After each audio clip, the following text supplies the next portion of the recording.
Perfect.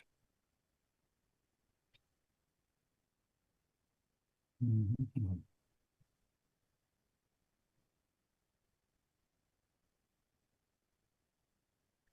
Okay, so is there a representative from the applicant online? Hi, good evening. Yes, this is Kim Crowa. I'm representing Fitzwilliam LLC, the applicant tonight. Mhm. Okay, how are you? Doing well, thank you. How are you? Fine, thanks. So you want to walk us through the variance application and, highlighting the specific conditions of a variance and what the applicant's response is to justifying those? Yes, thank you. So this property was part of a subdivision approved in 2005. My Mhm. clients purchased it through a tax auction that was held by the town. There were a few different properties auctioned at the same time, and this lot was one of them.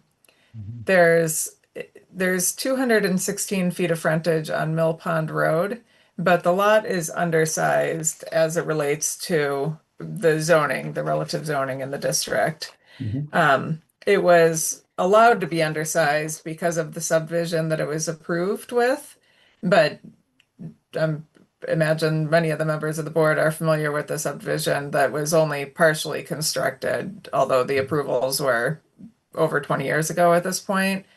And so after my clients originally purchased it, we had sought a release from the covenant, the subdivision covenant recorded against the properties under a provision of the covenant that allows a post foreclosure holder, and the provision speaks directly to lenders. So if a lender had You're on a used a lot property road. as, I'm sorry, what was that? It's like a subdivision, a single parcel. Who's speaking? If I muted them. I think it should be okay. Okay, thank you. Yeah, Okay, sorry about that. sorry. Ms. Oh, that's Cole. right. Thank you. Mhm. And so we originally sought release from the subdivision covenant, and that was denied. So our position is basically that the property is developable as is because the subdivision covenant that's recorded against the property allows for this sort of exit path, I guess I'll call it, from the covenant if there is sufficient frontage on a main road and you can get utilities there. So this property is different than the majority of the subdivision because anything off of the public ways needs to rely on the subdivision roads, whereas this one doesn't necessarily, although it does have a potential entryway through the side of, excuse me, through the side of the property.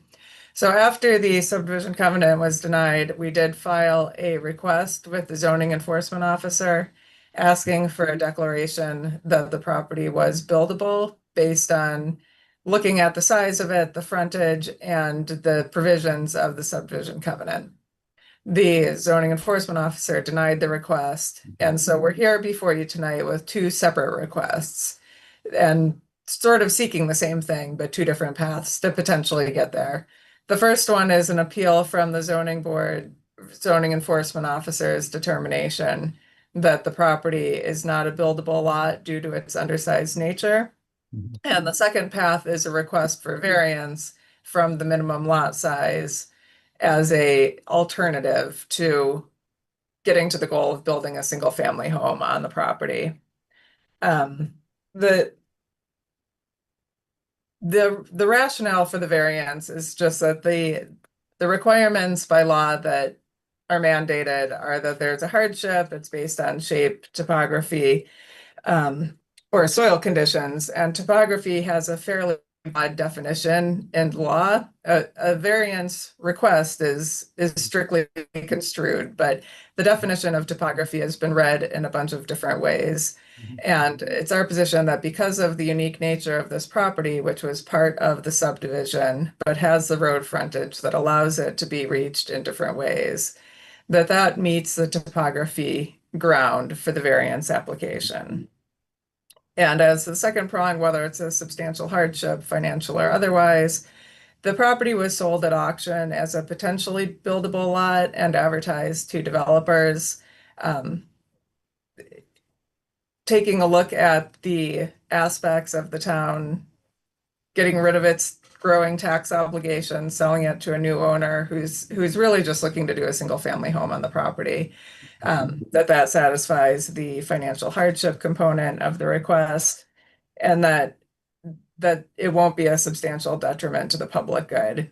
It's consistent with some of the other properties and lot sizes in the area, although it is undersized from a strict zoning requirement for the zone that it's in. So really, it's the two different ways to get there. I did review the documents that were provided, both the memorandum and the Conservation Commission comments that were made. There are a couple aspects of the subdivision approvals that carry through to this lot. And one of them was referenced in the memo as a 50-foot buffer. The special permit that's recorded against it is from 2005, but it does reference that buffer. It references it as a no house garage structure, limited cut and retree zone of a minimum of 50 feet. In short, we don't anticipate an issue complying with that, whether the driveway comes right off of Mill Pond or whether we're able to actually design the driveway on the subdivision road. The thought is to use the frontage on Mill Pond to be able to satisfy that and some of the other aspects that were commented in the memo and the conservation, which is trail access going through the property and a drainage easement that's on there. So essentially, before my clients put in all of the full plan design for designing this property and the utility connections, we wanted to come before this board and ask for one of the two pathways to be able to submit a building permit application for this property, whether that be the variance or a reversal of the zoning enforcement officer's opinion. And I'm happy to go through in more details. I didn't pull out the plans or different things, but I do have those already. I can pull them out and describe in a little bit more detail what we're looking at. Hello. Yeah, can you hear me? I'm Brad Reed. I'm on the Board of Appeals. I was on the planning board at the time we adopted the forest bed special permit process. And at that time, that was an alternate form of development offered to builders because they would be building on a smaller lot where they would take 1/3 of the property and set it aside as open space or farmland. And they would get away with a 1 acre lot versus a 80,000 square foot lot. They also would have reduced development costs in roadway and utilities and all the other things. And it was an alternate form of development which was offered. Now, my understanding, and you can tell me, the developer went through the forest bed process at the time he developed it, but he went bankrupt and did not complete the process. So basically, the special permit is void as far as I can see, unless you can show me otherwise. And the bylaw, I looked at the bylaw yesterday, and to me, the situation is that the developer basically did not complete his process and left some stuff hanging out there, and the town had no choice but to foreclose and sell the property off. Now, I also understand that the property was basically sold as is and not a developable lot, and that this is something that whoever bought it had to, assume that this property was not approved by the town at this point, that approval had been revoked. Now, am I wrong on that? I think there's two questions there, so I'll answer them in paths. So the special permit has been partially performed. It could be where it's no longer in force effect, or it could be still in effect. But I think for the purposes of our request, it really doesn't matter which way that's looked at. Certainly, the subdivision covenant is still in effect. So whether the special permit carries into the covenant or whether it doesn't, there are still documents that are binding. And yes, to your point, this was approved as an undersized lot because of the special development that was put into place. That And that was that was an alternative to conventional subdivision, which was 80,000 square foot and, Mhm. 200 feet of frontage and all the other things and it was a gift to the developer so that he would take an alternative path if he chose. And that's been violated. So I don't see what the hardship is, quite frankly. This developer bought the property at a foreclosure sale. And my understanding was that the property was sold under the basis that it was not a building lot. The advertisement advertised it to developers. I wasn't at the auction. I don't know what was said, but I will say the covenant that's recorded against the property includes specific language that says, notwithstanding the foregoing, a mortgagee who acquires title to the mortgaged premises by foreclosure or otherwise, and any succeeding owner of the mortgaged premises or part thereof may sell or convey any lot subject only to that portion of this covenant which provides that no lot to be sold or conveyed shall be built upon until ways and utilities have been provided to serve such lot. So review of the title documents that we're binding across this property does show a provision for removing this property from the covenant because it has access to a public way and it has the ability to bring utilities straight to it. I'm not saying that the same argument applies to the property behind this one that's off of a public way. I don't think it does. I think it's a bigger question of what happens now to people who own those properties or to the town being able to do anything to leverage those properties now that this somewhat unique situation has happened where the subdivision was put into place for these undersized lots and it clearly was not finished to completion. And so there is an issue regarding that. But the requests here tonight are not to hold this property to that, despite the language to the contrary, just because the prior developer screwed up and didn't do what he was supposed to. This is still a lot that has frontage that can be developed without a detriment to the rest of the subdivision, without a detriment to the town, and it can become a performing lot. And so we're asking to be able to do that. The hardship. So typically, I think your question also implicates when we think of hardship, you can't use a self-created hardship. So if my client was a developer and then had not fulfilled the subdivision, they certainly couldn't make the argument that, well, now there's this hardship because I have the subdivision and it's undersized, but I didn't complete it. But that's not what happened with my client. They bought it at the auction. They took a look at the covenant with the provision allowing them to get out from under the covenant to be able to build it. We're willing to work with the town to make sure that the aspects of the subdivision that are helpful both to the town and to the back parcels stay in effect with the different easements and drainage easements. We're not looking to upset those things. All we're looking to do is to build a house on the property and submit an application that can be reviewed on its merits, despite the fact that the lot is slightly under what is required in the zoning district. Well, no, the lot is correct for a forest bed development, but you don't have a forest bed development anymore. You have you're requesting it under subdivision rather than the forest bed special permit process. That's what I understand you're saying. Well, essentially, I'm asking this board to ignore the development that was put into place, ignore the subdivision that was put into place, and look at this lot, which is its own lot and complies with all of the requirements of the zoning district, except for the fact that it's undersized. So it's clearly it's a standalone lot under the bylaws, and I'm asking the board just to grant a variance, allowing this lot to be built, notwithstanding the fact that it doesn't meet the minimum lot size in the district. But how And does with it that, prevent people moving forward from just basically continuing to request that, oh, I bought a small piece of land that doesn't meet the requirements? Like this sets a precedent at that point, I think, right? Like, I'm not sure that I agree because of the way that this unfolded, it was a foreclosure process. There is a provision in the approvals that call for the exact circumstance when somebody forecloses and then has to sell. I just That want to correct you. This isn't a foreclosure, it's a tax taking, so it's different than the foreclosure process. It's a government action on a property and it doesn't have to do with the mortgagee. So the town took the property for failure to take taxes, which is different than a foreclosure.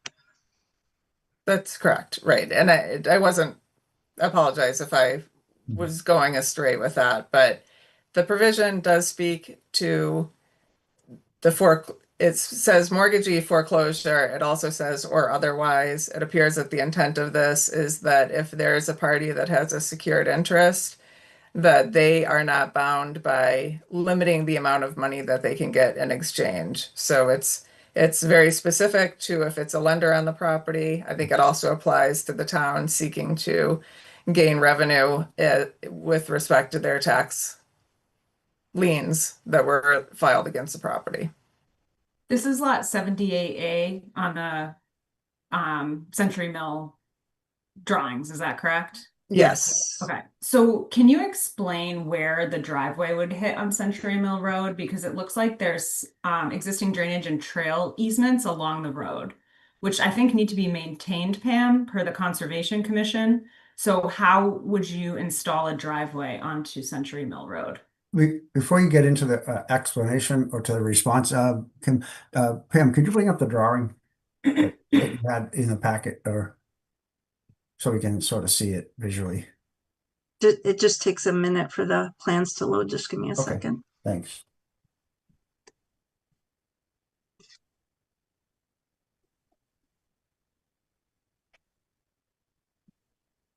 And I mean, do we know, this isn't necessarily to you directly, Kim, because you probably don't know the answer to this, but like, can somebody pick this project back up and like finish this road and continue on again, Pam? Do you know what I mean?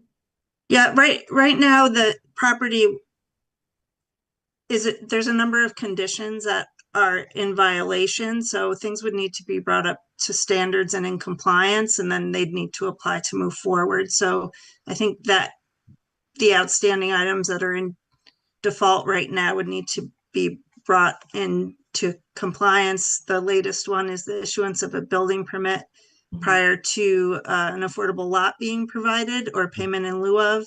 And so there's a halt on building permits for the entire project. And then there's a number of issues with some drainage work within the existing phases that were constructed. So we need to see those things brought into compliance, and then they need to apply to move forward. Okay, but in theory, there is a pathway in which somebody could potentially complete this project, obviously outside of this lot, because this has already been sold off. Yes.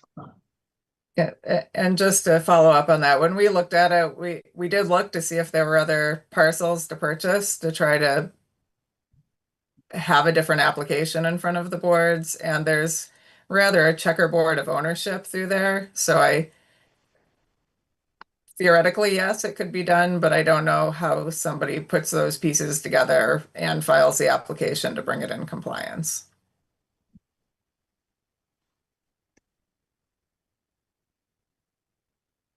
Well, my only comment is I don't want to set a precedent for future mistakes. I think if a phosphid is filed, then the person developing or persons developing that property should complete the project in order to get all of the benefits of the phosphid process. Now, this one basically defaulted, so I just don't see where the hardship falls on somebody who buys a piece of foreclosed property on tax. It's not foreclosed, but tax taken property, and then expects to develop it as if nothing had happened. I guess that's my problem.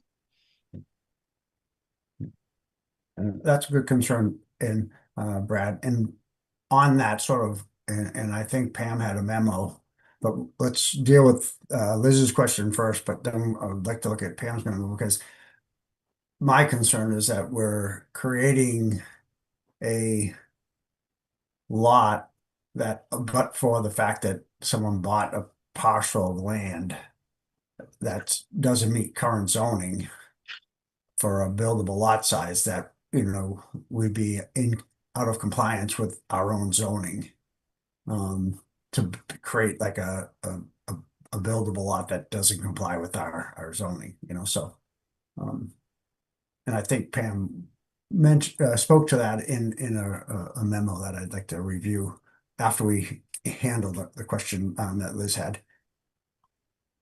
And so to that question, and I will say, we've taken a look at some concept plans, but haven't fully designed the property. But there is up across Century Mill Road, there is the existing trail easement and then existing drainage and sightline easement that you can sort of see there.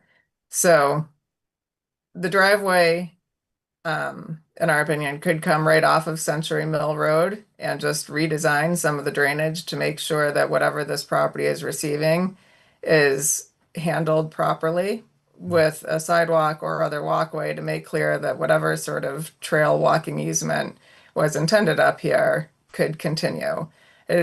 This dotted line that sort of goes in I don't know, a little bit of an L shape across the property is where that 50-foot buffer is that was referenced earlier and in the memo. And so that area inside that hatched line prohibits houses, garages, and a limited cut and retree zone. And so we couldn't put the house in there, but there's nothing prohibiting a driveway either from Century Mill or from the rights that my client has to half of the subdivision road by way of his purchase. And so it could be just built in a little bit and then the driveway coming in or the driveway coming in off Century Mill Road. But again, this would be, if the variance was granted, it would be a application with all of the plans that go into the building commissioner to review and ensure that it meets the requirements and provides safe access. Another thing I was concerned with was the Century Mill Road intersection with this development road. Basically, is a dirt right now. It's this rather steep dirt slope, which has basically never been finished. And as I recall from my days on the planning board, if you had a large development, and I'm basically trying to remember how it applied to a phosphor, but you needed 2 points of access for public safety reasons. One would be the back one here, which was never completed, and a fire engine would never get up that slope as it currently is. And so that's a concern. And who would take care of repairing that section of the road and getting it up to standard so that a fire engine or a rescue vehicle could get up there if the other one was blocked for some reason? And that was the concern of that. And I'm not sure how that fits into your planning, but it's a concern of mine. There is a fairly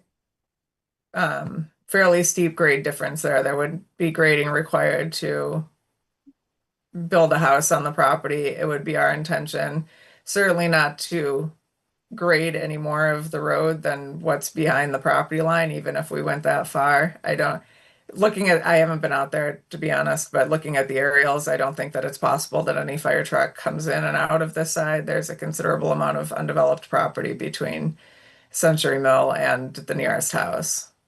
Yeah, this portion of Mill Pond Road is not, you cannot travel it with a vehicle. That's the Like blocked by rocks and stones, like you Yeah, it's completely undeveloped after the public water supply, so you wouldn't be able to drive through it. I can pull up the aerial. that's actually the reason that the developer abandoned the project. Who's speaking? Giuliano, sorry, can you introduce yourself also? Oh, sorry about that. This is Juliano Fernandez. I'm the one that bought the lot with my wife to build a single family in there. And I did spoke to the developer of the property, and he abandoned the project when he found the cost to remove the ledge, the existing ledger between where the road stopped and continue to Mill Pond Road, and that's when he actually went bankrupt trying to build that road. That's what I heard from him. So I do not expect that the development will be back in compliance because of that reason. So if in case you cannot use Mill Pond Road to access the lot, I don't think it'll be a way for us to for the development to be completed.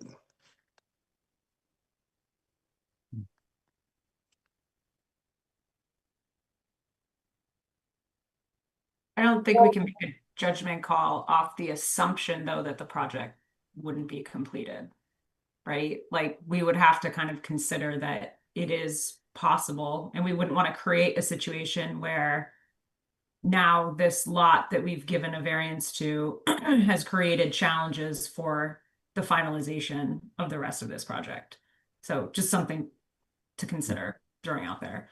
Looking at the aerial view of this, though, like this lot sits even in a different spot than I thought it did. And I don't know. It just,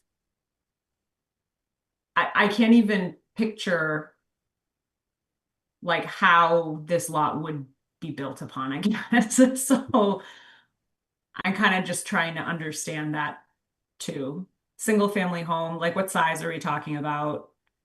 What is it going to look like? Where on the lot is it going to go? Have you thought about any of that yet? Yes. Yeah. Can Yeah. you keep it? Yes, it'll be around 3,000 square feet, the driveway, and 3-car garage. It does. You can really see from the Google map, but it's fairly flat to Mill Pond Road. So the driveway is actually, of course, we're gonna have a civil engineer design and a structural engineer, and go through the building, through the process to make sure everything complies with the building permit. But yeah, no, we got plenty of space. It's a beautiful lot, actually. Yeah, I drive by this multiple times a day, and I'm having a hard time. I am also concerned if we allow this variance, it goes to planning board. Are we going to come back to this position and have to kind of give any more variances to make the lot buildable once you actually do the exploration and realize what's happening there? I mean, as far as utilities, where is the septic going to go? Where's the well going to go? Has that been reviewed at all? Yes, was a septic test done Mhm. by Dillis and Roy engineer from Lunenburg. Mhm. We do have the files from them. I don't have with me right now, but we can submit it.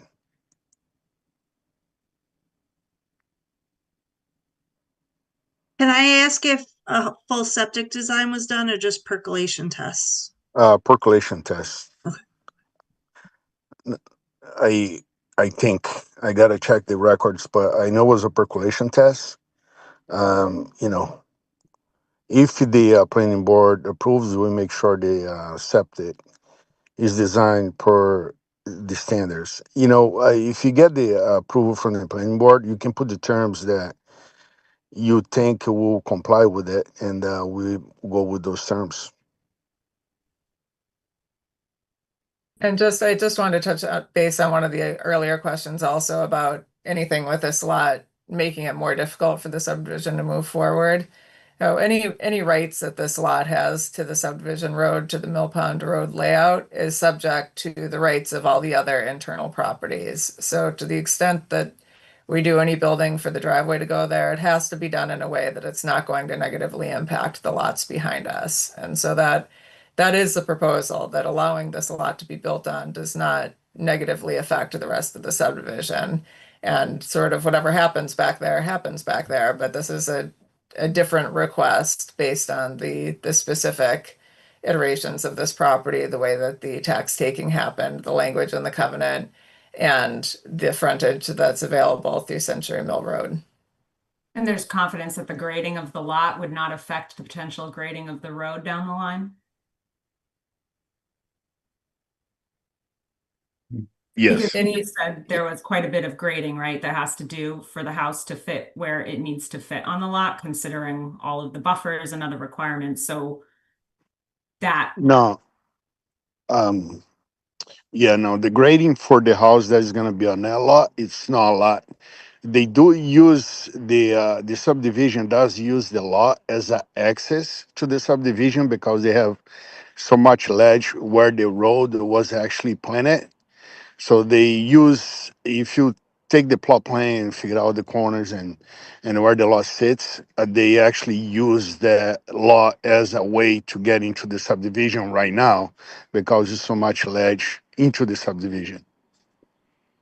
So the grading actually that lot, you can look at the other house, you are at the same level. You're not like higher or smaller or lower. The lot that's across from the road in the subdivision, it's a much harder lot to build. And that's on a much higher point. This lot itself, no, it's the same level as the other houses around.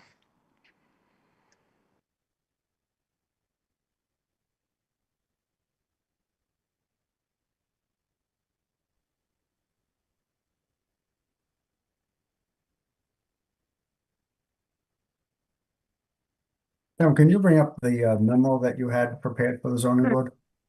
But I think we should talk about some of the issues raised in there, just to be sure. Well, we may, sound like, there's a lot of potential or, belief that, applicant thinks they can build something there. I think you addressed some key items in there. So, yeah, if you just flip down a little bit to the,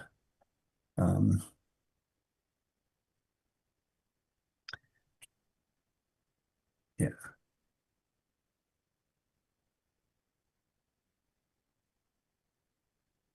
So basically, the applicant, just some history about a year ago now, the applicant, a little over, applied to the planning board to release lot 78A from covenant from the subdivision, and the Mhm. planning board denied that request based on the three reasonings issued in your memo. Right. The first being that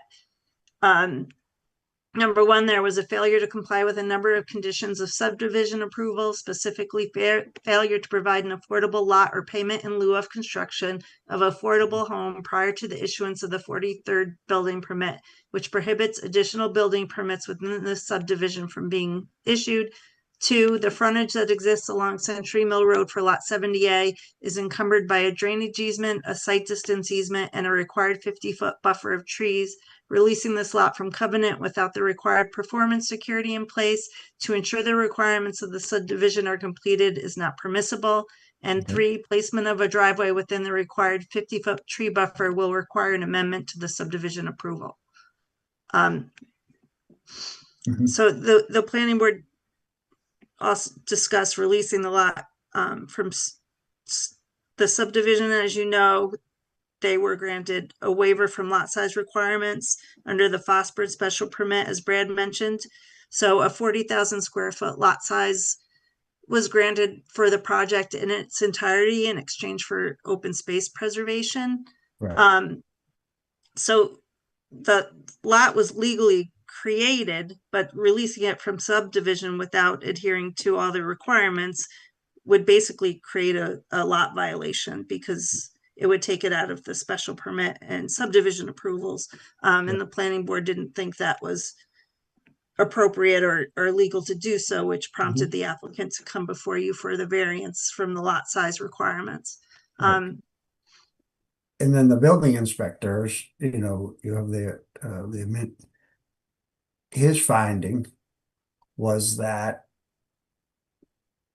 that the zoning board would be creating basically a non-conforming lot or lot that doesn't comply with our zoning because it wasn't grandfathered. It wasn't like a non-conforming lot grandfathered. It was only conforming because it was part of another permitted process, but in effect that was voided by the project, sort of being defaulted on or and then the tax taking. So I just want to be sure that, whatever we do, that we're, and this may be part of what Brad's talking about is, we're creating something, or even Liz, where doing something that seems to be exceptional on a parcel of land that, but for the fact that if this had never happened in Foxbury,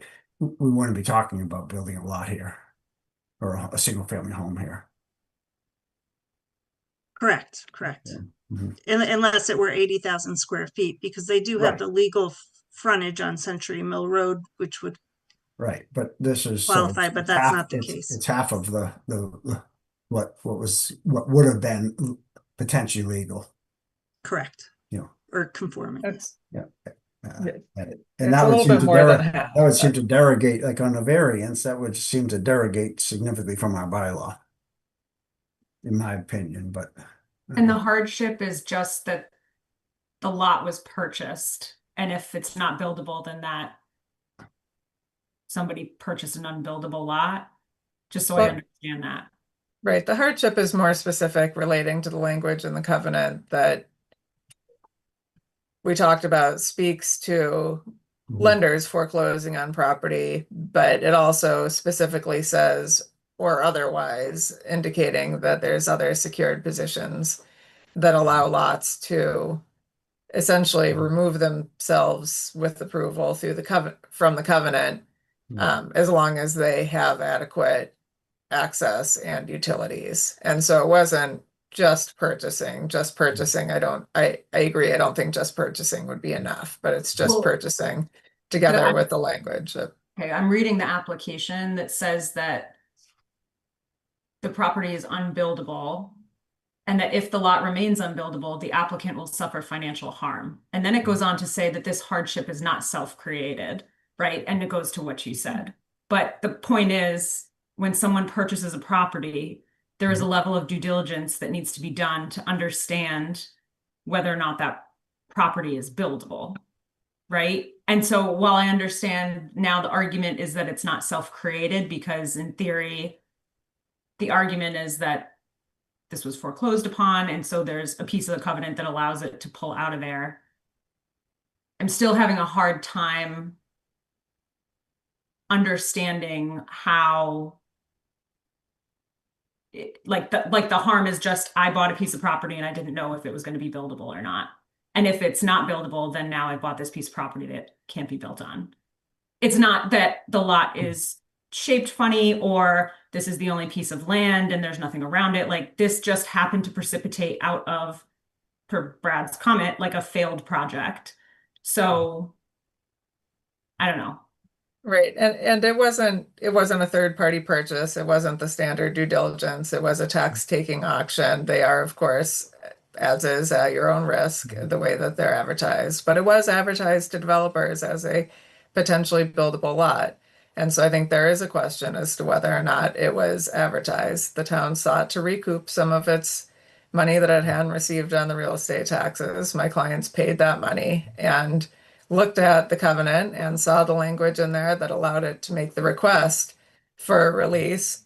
It's a almost a 50,000 square foot lot, certainly underneath the 80,000 square feet minimum, but I think the combination of the factors do demonstrate that there is a hardship that wasn't self-created when you look at the auction together with the language of the covenant, and that it wouldn't be a detriment to the public good to allow a house to go on this lot as long as it was thoughtfully designed, which it will be, and there are other applications that would need to be submitted to the town to ensure that those requirements are met.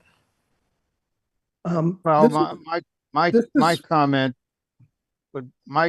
would be that the town did not misrepresent the property as it was in tax taking, and it said potentially developable, which it still is, but you have to complete the project, and that is probably a hurdle that you don't want to go over. You know, if you want to complete the project, then you've got a lot, but it doesn't look like they want to complete the project. They just want to cherry pick this lot and build a house on it. Well, I understand that, but you know, it's not what the intent of the Forsberg bylaw was. Well, We- this is No. nor the intent of the current bylaw on lot size for a single family home. Right? Yeah, I mean, if the developer had completed the project as designed and approved, then we wouldn't be here tonight. But he Mhm. didn't, and so here we are with a half-baked solution to a failure of development and the approval process. This is There are, Paul Glazer. We live at 62 Century Mill Road. First, please identify your name and address. If Rob Cole Glazer, oh, okay, 62 Century Mill Road.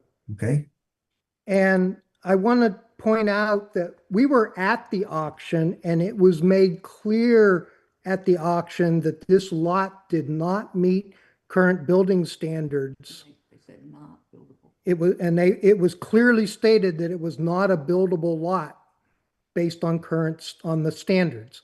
So I just want to point that out. This isn't a surprise. Thank you. okay. Thank you for that comment.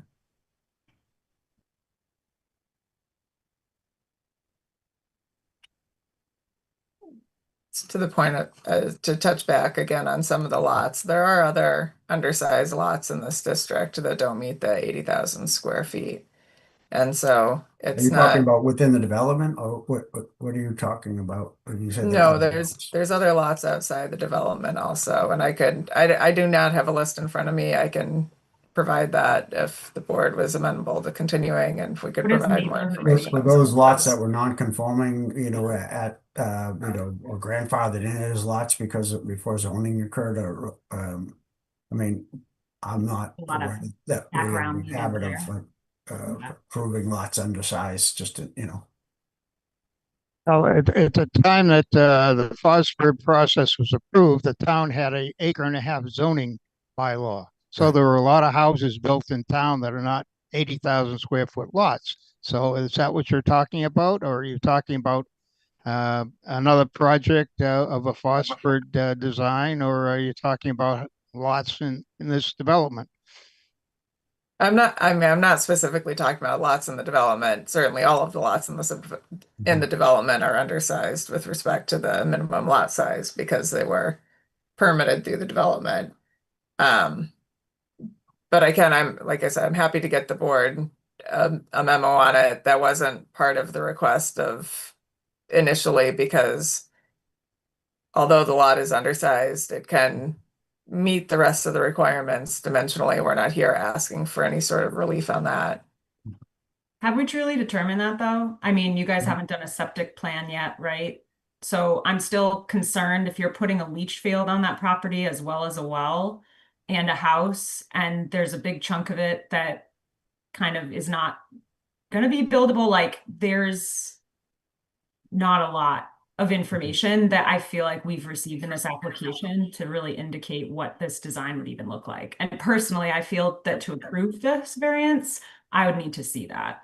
And I would need to be very confident about what was built on this lot and how it was built and how it would affect Mhm. the neighborhood. To be completely honest, even adding another driveway to this road is like horrifying to me. It's like, this is a very busy road. This lot is on kind of a blind curve coming out of one end. So there's a lot of things that would need to be worked out regardless if there is going to be another property that's going to be added into this section in town. I don't feel like we have that information. I know this discussion is really to say, can we approve a smaller lot? But I think in order to know if we can approve that smaller lot, we need to understand what other potential variances may be coming down the line based on the fact that this lot is smaller. Does that make sense? Yeah, no, I understand the point. And one suggestion might be if the board were amenable is to have a condition on the variance that a separate planning board application with full design and, having even a traffic person take a look at the corner to make sure that it satisfied the requirements of conservation, of planning, of some of the community issues and safety measures that you're concerned about. But it's difficult to justify going through all that engineering if there isn't a path to get there. So we tried the path through the planning board first. We're here in front of this board to see if we have a path. We're more than happy to make sure that the site works. If it doesn't, we can't build there, to your point. And if it doesn't meet the dimensional requirements, then we're no further than we are, because we would need a variance for that. And, you know, it very well might be that the board doesn't give it to us. So we're just looking to sort of get a further step down the road to start putting the rest of those experts in place. One question. Is this the only lot that was not built on as a result of this bankruptcy?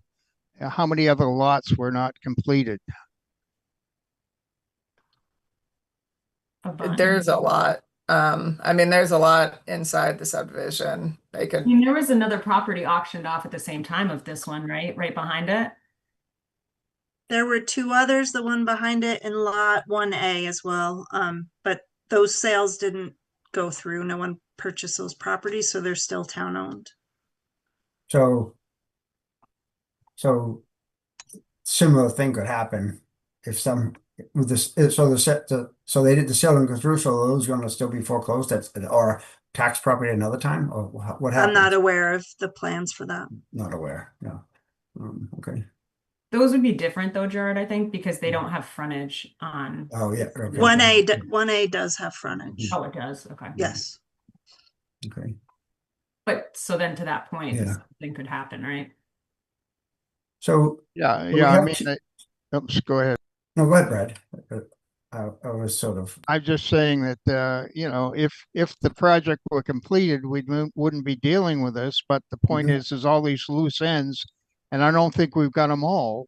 right. And you know, to try to approve some kind of a variance based on a single lot, Mhm. which was created under the bylaw, but now is not because of the failure Right. to complete the project. I just have a lot of concerns about setting up a precedent that may bite us. That's all. Right. I mean, I think that goes to like Pam, you mentioned, and I think you remember, so the building inspector's review and conclusion was that the lot in effect is um, n- uh, a non-conforming lot, but not how was it worded in there? So it would be I can a bring the letter up. It was yeah. in the application documents that Mhm. Ms. Crowhouse submitted. So, Mhm. as well as her letter requesting the determination. Mhm. Hold on one second. It says, please be advised that I reviewed your request for a zoning determination regarding the status of lot 135 for Yeah. 0 Mill Pond Road. When the lot was created, it was done so as a subdivision lot and was undersized regarding current frontage lots relative to lot area, as you mentioned. Therefore, I must determine that this lot does not meet the requirements of Massachusetts General Law 40A, Section 6 as a grandfathered lot for zoning purposes. Right. You may appeal this decision to the Zoning Board of Appeals. Correct. And in your memo, did you say it would be a violation of our zoning to allow such determination? I'm sorry, Gerard, I didn't catch everything you said. I said in your memo to us, did it say that it would be a violation of our zoning to allow the lot size? Undersized lot size? To create that? sorry, you asking me or Miss Harding for? I'm asking Pam. I mean, I wanted to see Okay. because it was in the, I believe there was a conclusion in the memo. I just wanted to see that. I'm sorry, you went out. I wasn't sure if it was my Yeah, connection or. right, in your memo, like, Yep. was there a conclusion in it that it would be, we would be potentially creating like a violation of our own zoning by allowing a undersized lot that was not previously grandfathered as non-conforming I'm not, as far as the use of that property? I'm sorry, I'm still not catching everything you're saying. I didn't agree with the administrative appeal because the lot was created as a conforming lot with a special permit provision. Mhm. So I don't think it qualified for 40A Section 6. So you're saying it wouldn't comply with the zoning, right? Correct, For which is, I believe, another reason why they submitted the variance application Mhm. to Right. get relief from that lot area requirement. Well, the lot was in conformance when it was created in the planning board process, but it Correct. dropped out of Mhm. compliance when they basically didn't complete the project. And if somebody wanted to complete the project, I think they could use it as a building lot, but I don't think anyone's gonna step up to the plate and complete that project. That's just my view.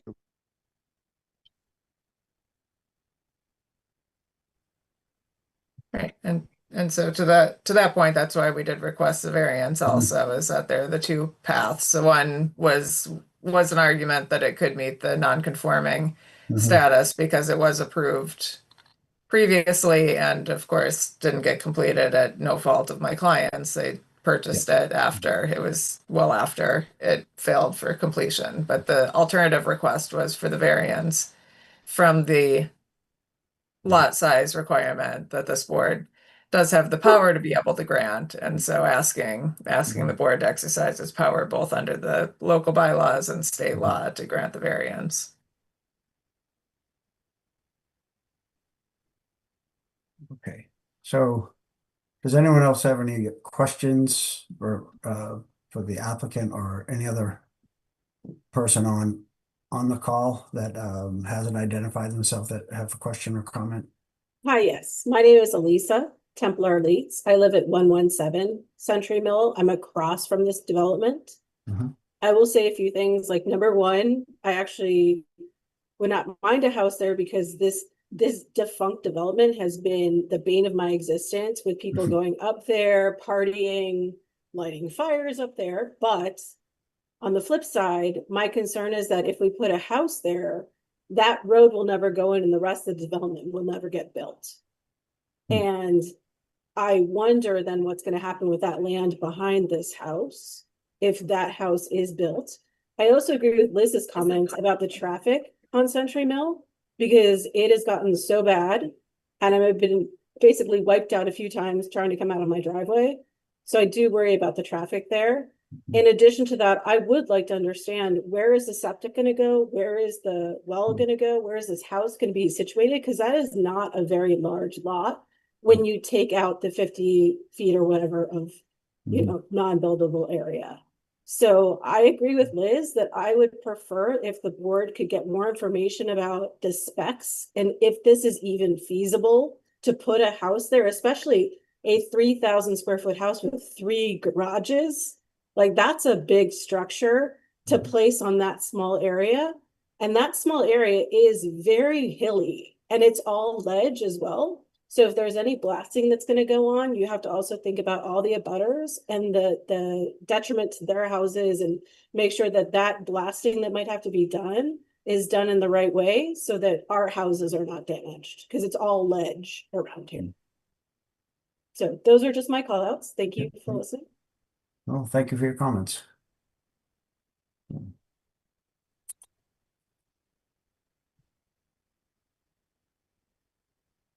So Pam, are we looking at potentially like 2 separate votes? One to be a vote to either approve or to confirm or go against the building permit, the building inspector's decision, or agree or disagree? Is that the correct?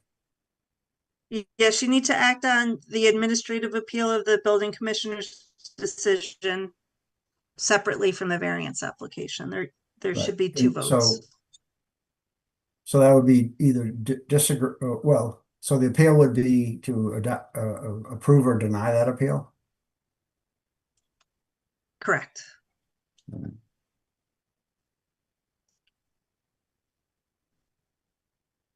And then it would be a regular variance decision on whether approve or deny the variance. Correct.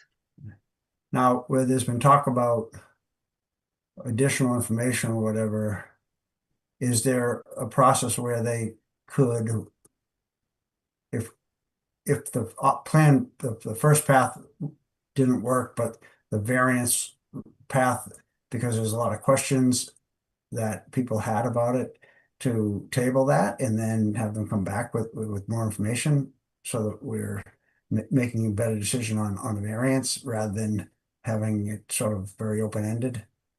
You can continue it to a date certain and request additional information be submitted in the interim. Mhm.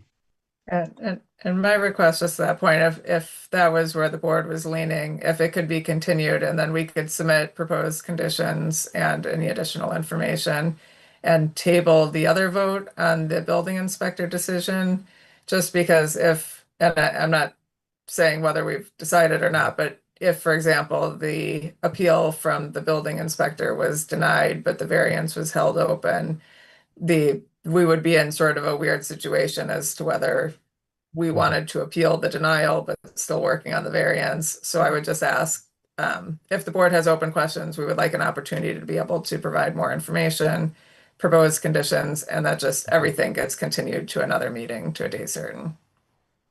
Wait, can you explain that again? I don't really understand why that's a concern to close one So- and not the other.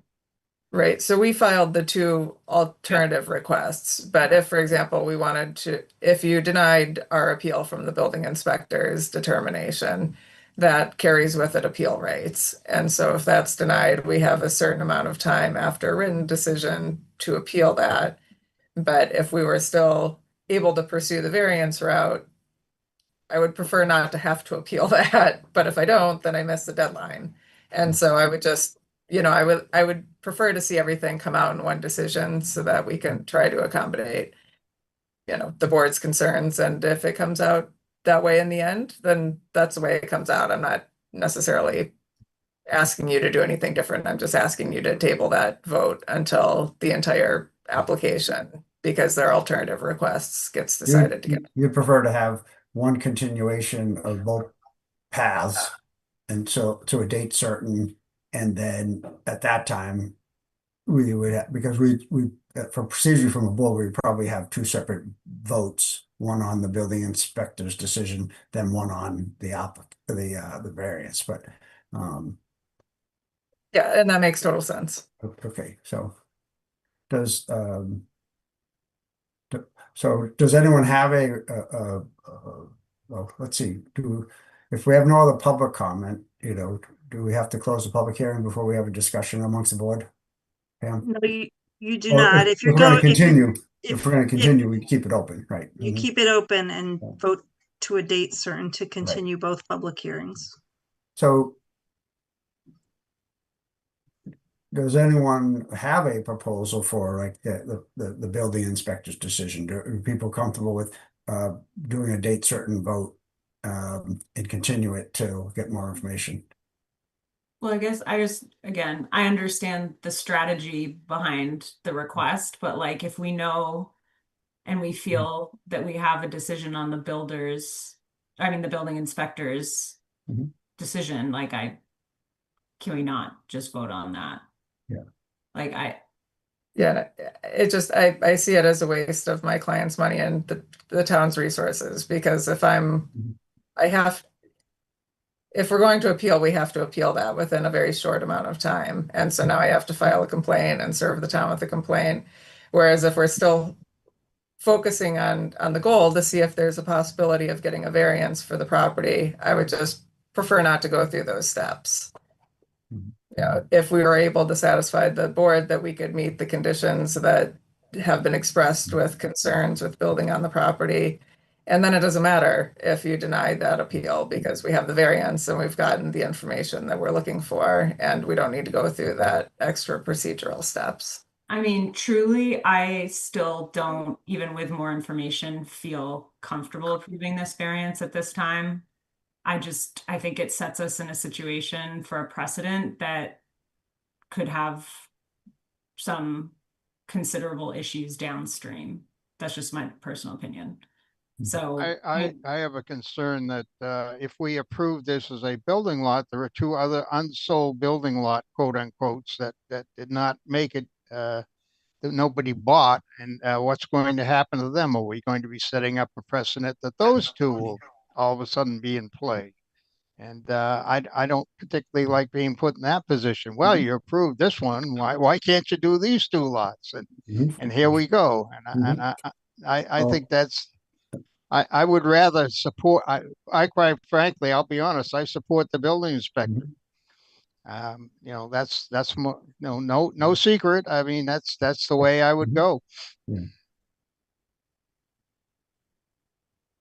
And just on that point, there's only one other lot that has public way frontage, and there is a very large grade difference on that property.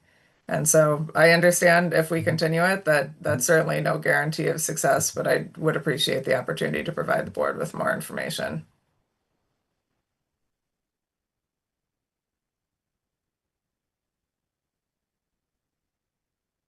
If you want to provide more information, that's up to you. I mean, I certainly would leave the process open, but I just, at the moment, I'm not convinced.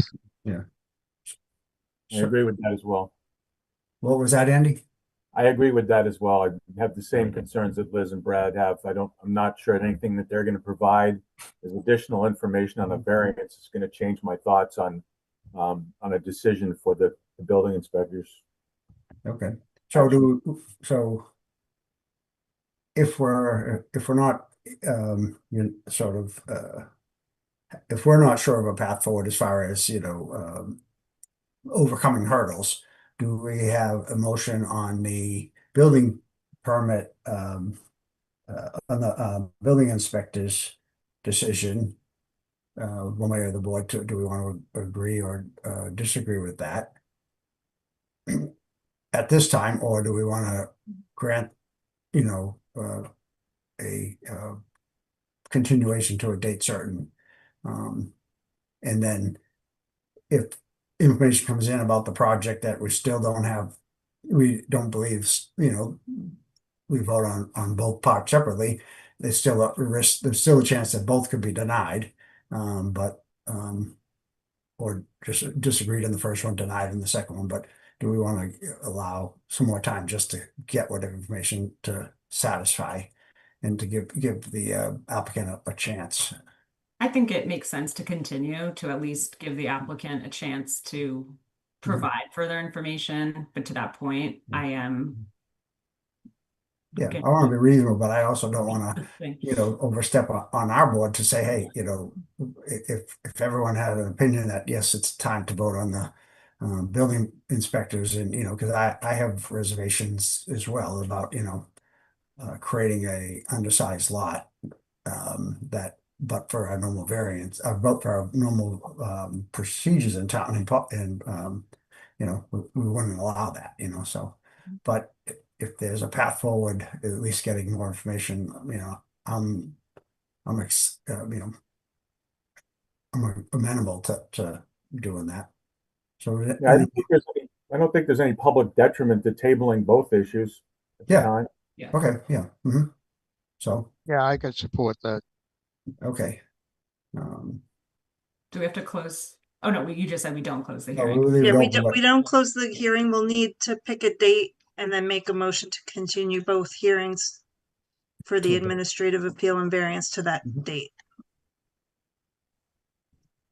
So what would be a reasonable amount of time to, do you think, him to have additional information? My preference would be 60 days. Give us some time to take a look at what we can put together for design to provide a more full picture. So if there's a June date that we could do. Yeah. If it could be the second half of June, I will probably be traveling work and otherwise potentially out of country the early part of June. So if it was like the third week of June or something like that, depending on other people's schedule, that may work if we're talking, 60 days. Yeah, I also want to point out that's going to put us over the 90-day timeframe to render a decision, so we'll need a written continuance request from the applicant, and that we historically have accepted those through email, if you would be Yes, willing to do that. yes, I'll email you that tomorrow.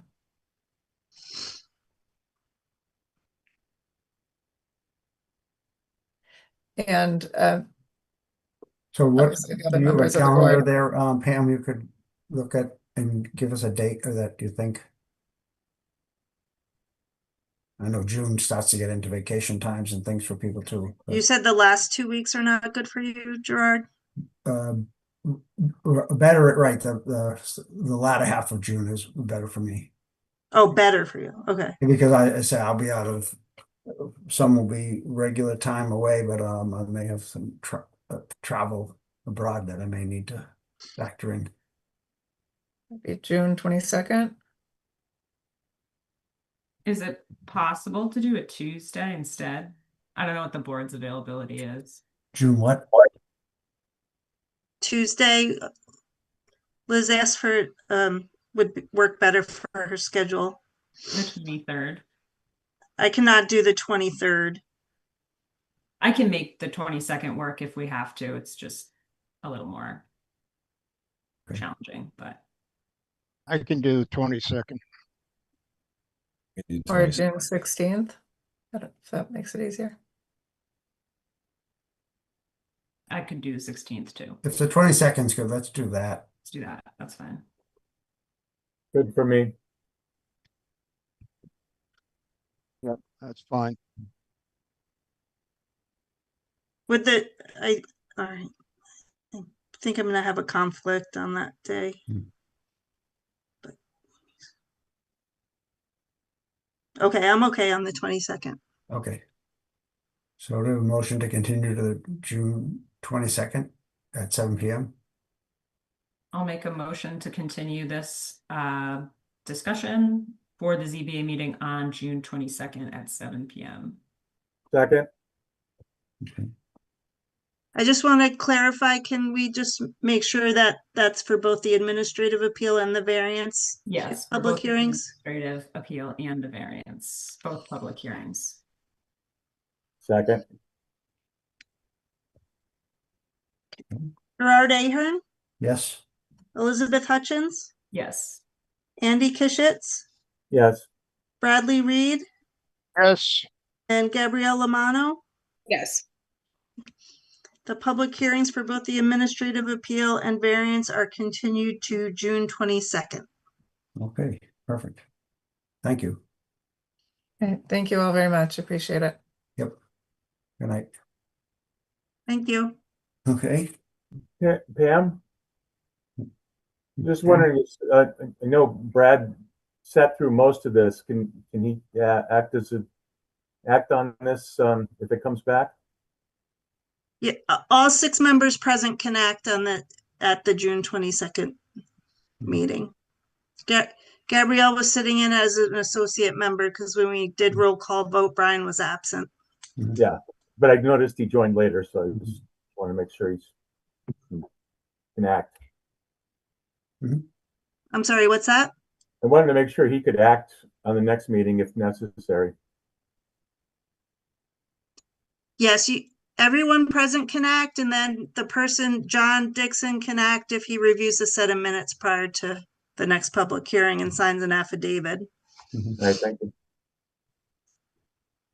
Okay, so now we have some minutes to review, right, Pam?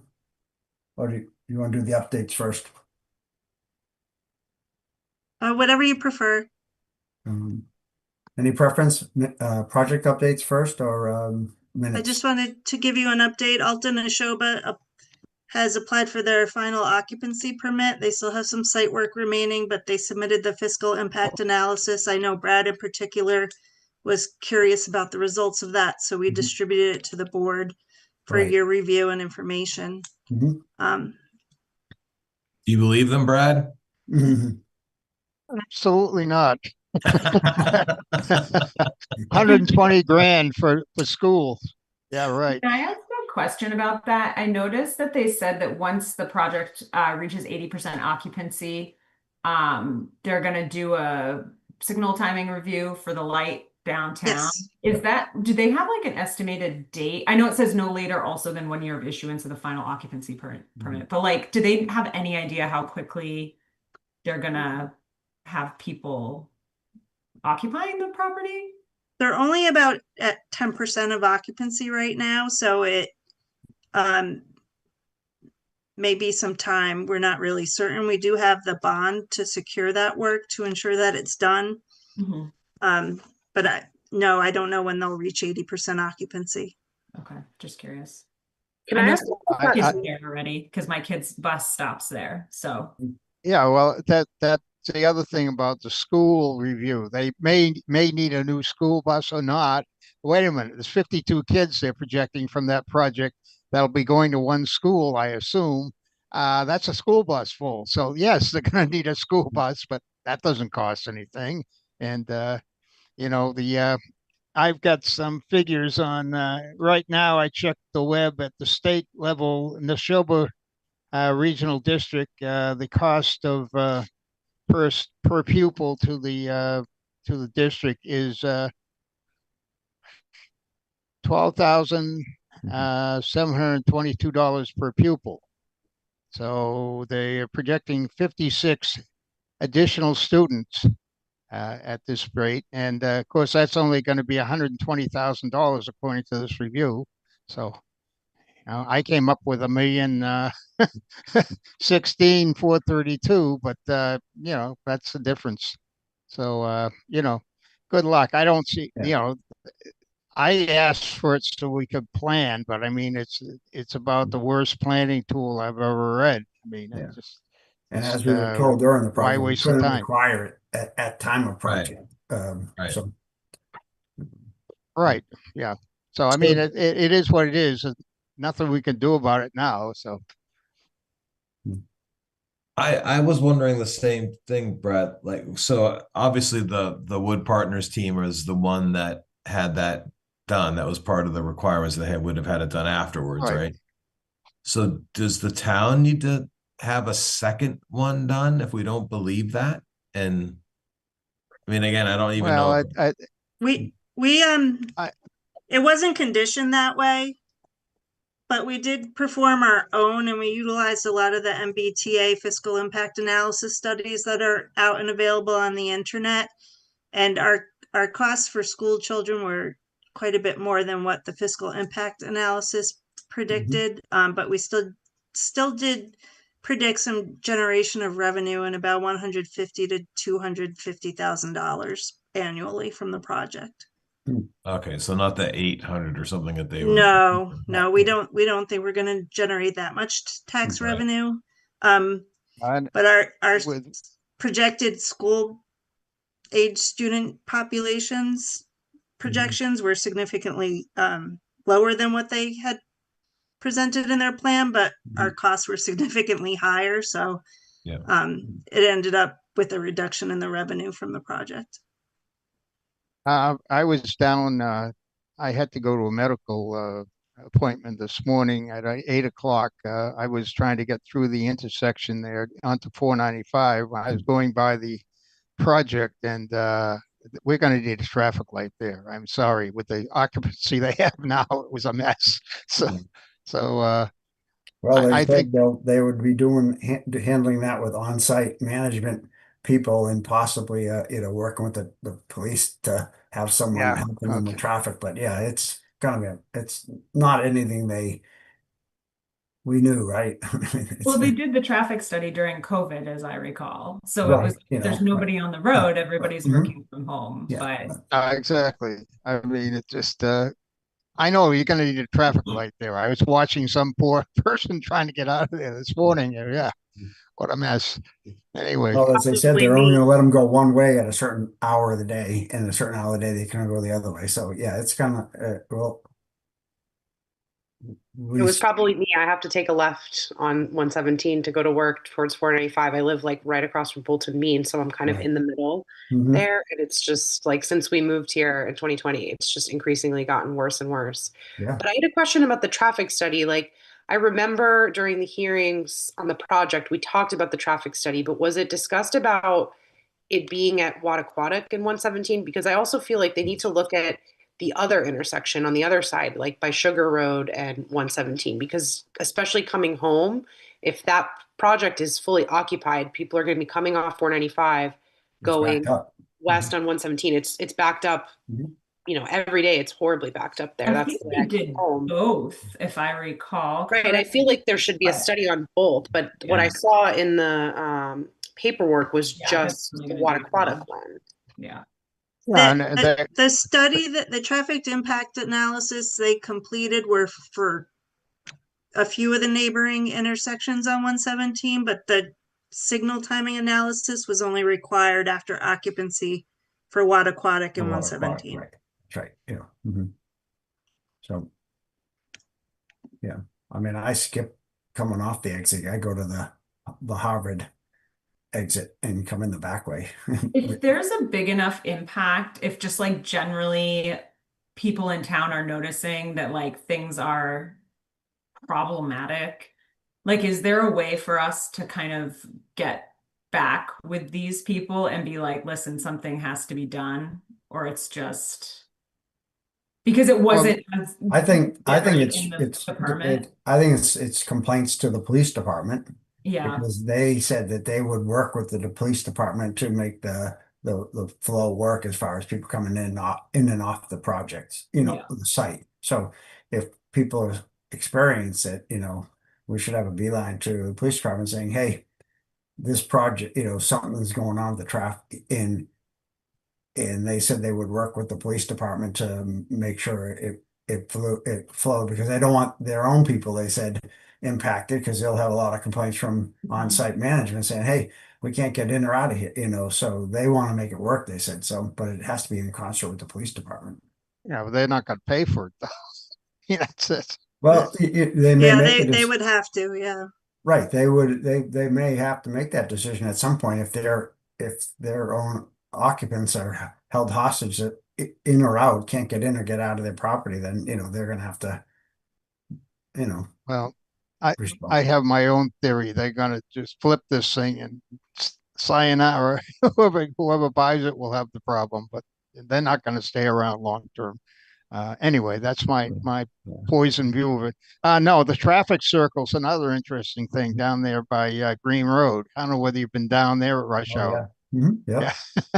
I see these 50-foot trailers going up on the, they can't make that turn. Yeah. The radius is too small, so they're going up on the thing, and that, I don't know how long that's going to last. Yeah, it's not good. But anyway, that was going to fix all the flow problems and the congestion. And anyway, 117 is always going to be a problem. I mean, it was a problem. It's getting worse. Yeah, right.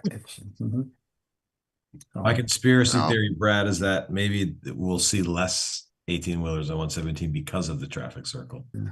You would think so, but they seem to like it for some reason. I mean, I see them now. They're starting to run up, Old Bay Road. I mean, crossing Wattaquatic. I mean, that's anything to get around 117 now is becoming the route. So anyway, I can whine about it, but it's not going to change. So how about the other project update? Mallard Lane has a base coat, 3 building permits issued, and their next will be an affordable unit, and we're waiting for their lottery plan. They don't have any CEOs though, is that correct? No, not yet. And do they, what is the kind of stage gate, I guess, for that? For the COs? Yeah, like do they have to have any, I mean, obviously the infrastructure needs to be done, but like, is there anything in particular that will stage gate the first CO for the first property? No, they're ready for occupancy permit. Okay. We've received the regulatory agreements. We're just waiting on the lottery plan, but that wouldn't be required for their first occupancy for the market rate. Okay. So assuming that these are sold properties, people can start moving into them now? we haven't signed off on the occupancies yet, but they haven't been applied for, so. Okay. They paved the road yet? Last time I was up there, it was still gravel. It's paved to base coat. Okay. How about the drainage? Is that in? Yes, there was a front detention pond along the frontage of South Bolton Road that's roughly in. It's not to finish, but that's okay because everything's still under construction, so we wouldn't expect it just yet. And then there's a underground stormwater treatment unit up in the cul-de-sac that's been installed and inspected. Is that, I mean, I know this is like a different kind of a situation because it was whatever variance for the 40B situation, but I thought that, do we not change the bylaws that the stormwater infrastructure has to be completed before certificates of occupancy now for subdivisions? I've never heard that before. That's not in our subdivision regulations. Not, okay. No. Yeah. That's why Moderator Way is a disaster. So that's why I'm wondering, same thing's gonna happen with Mallard Lane. So they haven't had any big issues there. I mean, there's a lot of from the neighbors. I haven't heard any about From South Bolton Estates, are you referring to? There's one neighbor that's in close proximity along the South Bolton Road side who's had some dust issues, but they seem to have resolved now that the pavement's down and there's less site work going on. Good. Yeah. Well, that's good. Yeah, and there's been 6 affordable units that have been rented within the Alta Neshoba project. Mm-hmm. 3 of those are 3 bedrooms. There's been more demand and applications for the 3-bedroom units than the 1 and 2 bedrooms. In the for the affordable component. Yeah, nice. Hmm. Someone in the audience has their hand up. Stephen Taylor. Yes, Stephen Taylor and Kathleen Andrews at 368 South Bolton Road. No major issues except for the length of time that this is taking to be completed. I think this was approved in 2021. That's so the only thing is just we like to see this thing get finished. We're tired of it. But some construction was done on Sundays, which that was ameliorated pretty quickly by the Bolton police. And besides that, just waiting to get this thing finished. Good. Well, thanks for the comment. There's one other hand raised from Brittany Bethune.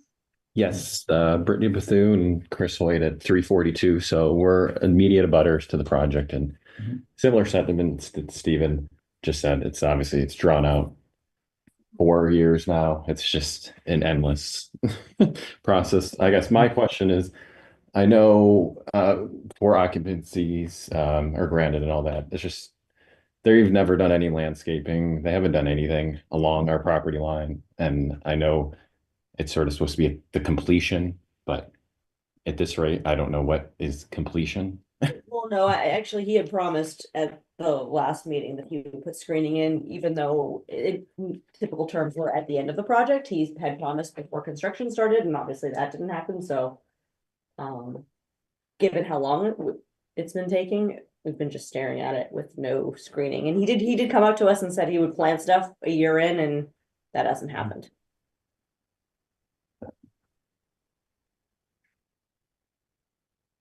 I could contact him and follow up with a planting schedule. We didn't condition anything regarding the timing of that. But I can reach out in an inquiry and just ask, due to the lengthy time period, if he'd be willing to do that sooner than later. Yeah, that would be I mean, he did confirm it verbally, but obviously nothing got put in writing that we could tell from any of the plans that were finalized once it got approved. So any kind of update there, we would really appreciate. Sure. Any go can provide would be great. are they actually like providing SWIPs like they're supposed to and whatnot for the project? Yeah, and we have a peer review inspector that goes out there. Okay. Who's on occasion, and we're using Horsley Witten.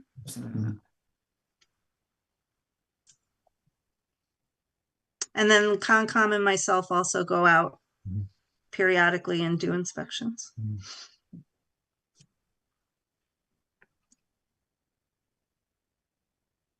It's taken forever. I mean, that was going to be a quick, we got to get it going. It's just been hanging around forever. So Yeah, it seems like the nature of the 40B, right? The beast. Yeah, this is Stephen Taylor again, 360 at South Bolton Road. There was, hardly anything was done last summer. We had good weather, and I think there was some financial issues that he was trying to secure financing. I don't know if that's still an issue or not, or is he still?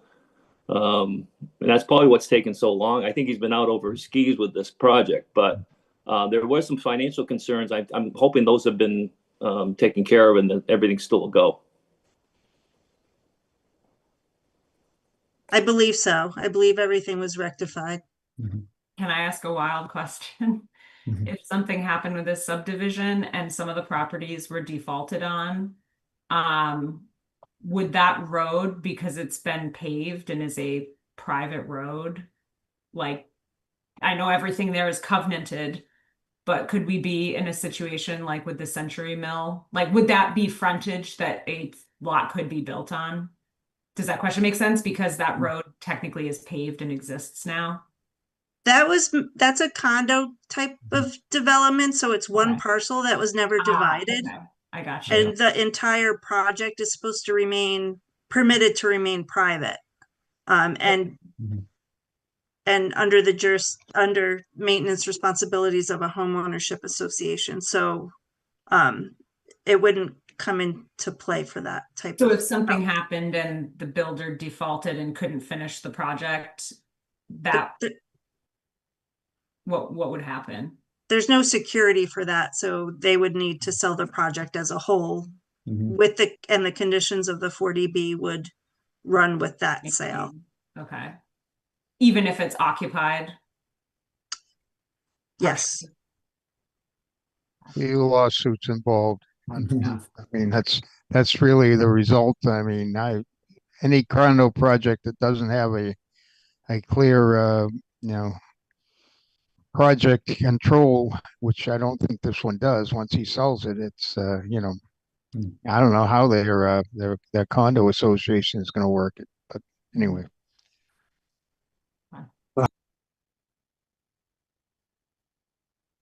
Okay. If no other comments, questions on these two projects, how about the minutes?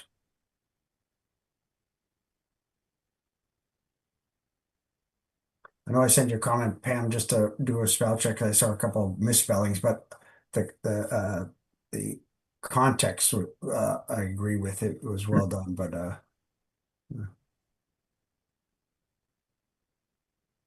purpose is to spell right. Yeah, no, what, yeah. Can I ask a question? Sorry, about the culvert that goes to the horse ring field area, Pam. Is that culvert complete now? Yes, that was completed a few months ago. And is that like car drivable now? Cars are not supposed to drive over that, but it can accommodate vehicles. Okay. All right. We play lacrosse on horse ring field, and that's the access way. So obviously I noticed that they had done substantial work, but cars have been driving over it. So I just didn't know if that was like supposed to happen or not, because I know before it was not really car drivable. The intent was not to have cars drive back and forth. Okay. But it is built to withstand vehicle weight. Okay. But it's not meant to be passed by 30 cars on the weekends. I'll pass that along. I just okay. wanted to check. You may need a sign, maybe. A sign probably wouldn't be a bad idea. Yeah. Okay. Thanks for letting me know. Yeah, you're welcome. Or like one of those chains. You could put a chain there. So like if they have to access it for like school reasons or whatever, they can, but like normal cars couldn't go by. Anyway. Okay.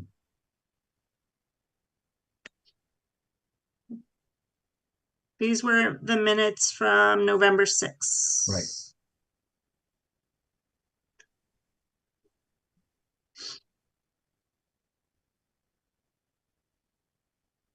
looked in order to me, as I said, other than the spelling, but I think it looks like you cleared that up, so I'm good with them. I have no comments.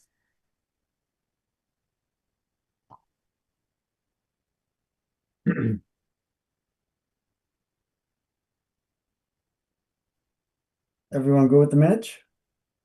Sounds good. Okay. Motion to approve? Yeah. I'll make a motion to approve the minutes. Seconded. Gerard Ahern, Yes? Elizabeth Hutchins, Yes. Bradley Reed, Yes. Andy Kishitz, Yes. Gabrielle Amano. Yes. The minutes are approved by a vote of 5-0. All right, perfect. Brian, we need you to abstain due to your absence of the hearing. Understood. Okay. So we can have a motion to close for tonight? I make the motion that we close this meeting tonight. Second. Gerard Ahern, Yes? Elizabeth Hutchins, Yes. Andy Kishitz, Yes. Brian Holmes, Yes.